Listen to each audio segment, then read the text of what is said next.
like circumstantial things about being a single mom with not a huge support system. Yeah, see, you wanted the tears, and that's something that still bothers me, that I couldn't be there for the important parts. I cannot believe you're crying this early in the episode. You're going to cut this part. Absolutely not. Make sure the tears glisten in the light. We need that in the camera, babe. Can we get her some tissues or something, somebody? I mean, we knew the crying would come, but we didn't know it would be this soon. Remember when you found condoms in my car? I do. How did that make you feel? That you were having safe sex. Girl, don't put on for the cameras. I am. You were real weird about it. I was like 17, and you found condoms in my car, and you came in the house, and you were like, why are there condoms in your car? And I was like, oh, we used them for a prank. And I probably went along with it because I did not want to have the conversation. Well, you came in like a bull in a china shop. You were real weird about it. Are you really going to posture like this for the cameras, or do you actually remember it as you being cool? I think it was cool. No! You cannot! You cannot possibly think that.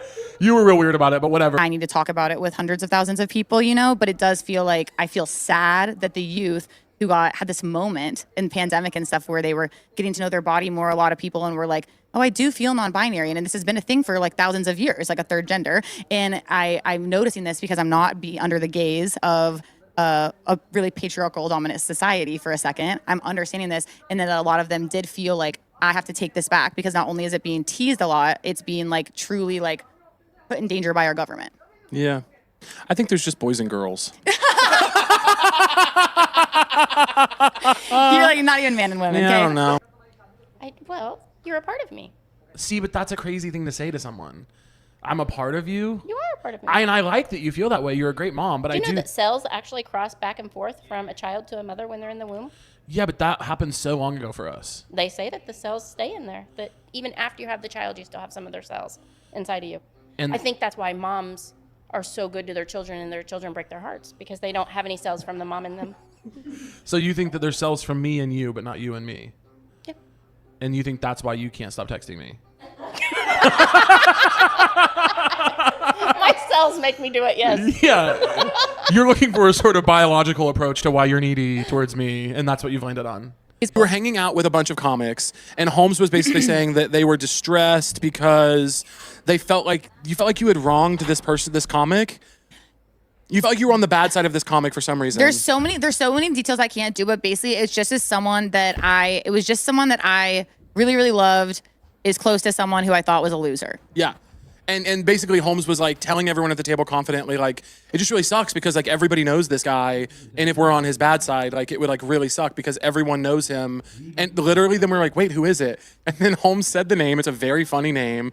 And everyone at the table was like, yeah, Chance was there, and everyone at the table was like, what the fuck are you talking about? Nobody's ever heard of this guy. It just set off. And then we just kept saying his name and laughing until we cried. I thought I was going to throw up. We were laughing so hard. Because it just was one of those things that it was like, it really was like one of those ones that didn't even deserve this big of a bust, but it did something to us that was so visceral. And those are my favorite types of busts. The person's name was really funny. And then we also, I think, started laughing because we were like, if there is a room somewhere where people are just repeating our name and laughing until they cry. It's the meanest thing that could ever happen. It's the meanest thing that could ever happen. But we weren't actually being mean to him. We were actually kind of being mean to you.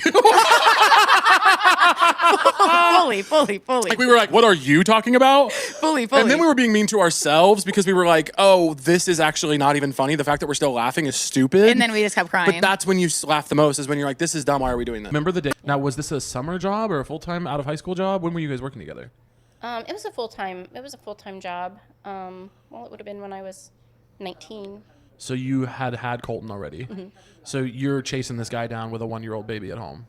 I didn't take the baby with me. Queen. Absolutely. She said leave the baby at home. The baby at home. I'm down at the factory hunting dick. That's exactly what I needed, was another one. Well, you found it, because then what happened? Okay, so you chase dad at work, and you're what? You're just being like, hey, Brian, or something like that? Like, how are you? What are your moves? Well, I don't know. I mean, like, I don't know. Like, I would just talk to him. Okay, so you're flirting with dad at work. I did flirt with your dad, yes. Inappropriate. And then what happens? Does he eventually ask you out? I don't think we ever really went on a date.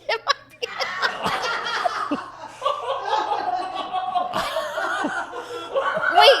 Mom! We hung out, but I'm going to be honest. I don't think he ever took me out on a real What date. a scumbag. And you allowed this? So you're just hooking up immediately. Not immediately. Give it up, sister. I love that. Me and you, we're not so different. Me and you, hey, apple in the tree. Yeah, it didn't fall far. Not falling far. So I don't know if you guys are aware of back in the day, there was not, you could get online Thanksgiving night and buy stuff from Walmart. You had to go and stand in line and literally fight people to get to what you wanted. So Caleb wanted a TV, and I go to Walmart. So you're talking about I wanted a TV for my bedroom. For his bedroom. Yes. And you went to a Black Friday sale. I did, and I stayed, I think it was midnight, and I fought and clawed wounds. I got this TV. You had wounds from the Black Friday sale. It was probably that big. I would go a little bit smaller. You're not the one telling the story. Okay. So that was the size of the TV. Uh-huh. And Caleb basically said, fuck that. Oh, God. Basically. Let's try not to be too dramatic on the podcast. You got it for me for Christmas. There's some missing details here. Yes, it was for Christmas. You got it for Black Friday. I opened it on Christmas morning, and I was not, you didn't like my reaction. You cried. Well, I don't think I cried right away. No, there was only a few tears before you went to your room and broke down full throttle. Okay, and what were you doing during that time? Well, I went to my room and cried. Because I was heartbroken.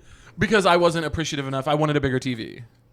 Yes, you wanted a bigger TV, and at that time, I was going to nursing school, and I was working 3 jobs, and yeah.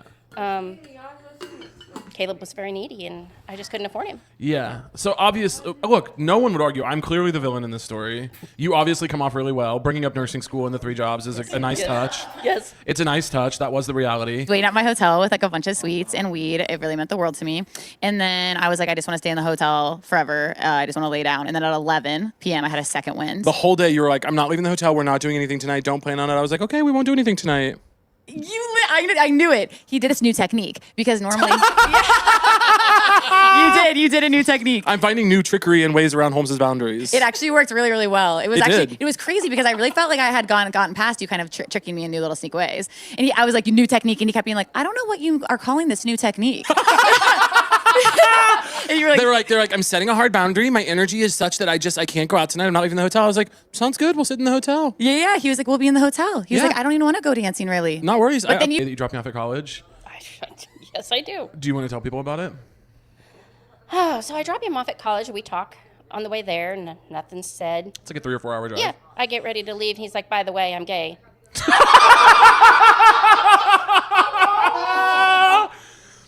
And again, I cried. Not because he was gay, but because you don't like gay selfishly. People. You're pretty homophobic. That is a lie. Selfishly, it was about me, though, and my grandkids. Like, yeah, you want to be a grandma, and you were definitely existing in a space right then where you were like, this complicates the road to grandma. Yeah, so he basically slapped me on the back, said, we'll adopt grandkids, now you need to go home. And then I find out that he later hooked up with somebody that night. Yeah. I found this out last night at dinner. Not that night, honey. You didn't even wait till night. Yeah, no, it was we're later. talking like an hour later. Yeah. So we packed up my car and your car. Yeah. And we drove. Someone else drove another car too, I think. Did someone help us move in? Maybe it was one of my roommates or something. But we drove down to Springfield. You dropped me off at school. Mm-hmm. We moved me in. We did a big store run. You bought me a bunch of when you move into college, you have to do like a Tupperware container or whatever. We went shower curtains, soap. You really set me up. And then we probably spent $1 million that day. And you were being pretty good, I would say, about the move. You were emotional. Yeah. But you were being good. You were being chill. And we were getting along great. And then when we were walking out of my dorm, we sat at the picnic table out front. And I said, hey, I'm gay. And then you got in your car and left. Well, you cried quite a bit. And then you got in your car and left. And then I want to say an hour later, I got on Grindr. I had been on Grindr for a couple years at that point. And then I got on Grindr, found an RA in another dorm across the street, went and hooked up with him. And it was awesome. Well, I'm glad that, again, in my pain, I was probably still driving home crying. Of course and you were hooking up with some random guy. God, life is awesome. I was going on a date the other day, and I was like, she was like running a little bit late, so I was like, I'll pick up a flower. So I went to like a store, and I got a flower, and there was a language barrier, and she started wrapping it with like wrapping paper, and it said "love you," but it was a first date, and I was like, not there yet. Nunca, nada, no. Yeah. I was like, No, como se dice no. Yeah. I was like, como se dice, not there yet. And then she. Como se dice nueva. Nueva Nuevecita. relationship. Yeah. I was having people over to the house in high school from youth group and showing them like anti-Christianity documentaries. Do you remember this? No, Caleb, I would have probably shut that down. When I started questioning my faith in high school, I was having over the kids from youth group and being like, you guys need to come watch Religulous with Bill Maher. And I was really trying to convert people out of Christianity pretty actively back then. I don't feel that way now, but that was an era that I had. In my defense, I was working. Yeah. I'm sure I was at work. Yeah, baby girl, you were at work. Wait, when the cat's away, the mice will play. When mom's at work, you got to convert the neighborhood kids to atheism real quick. RQ. Do you believe in hell? What do you think?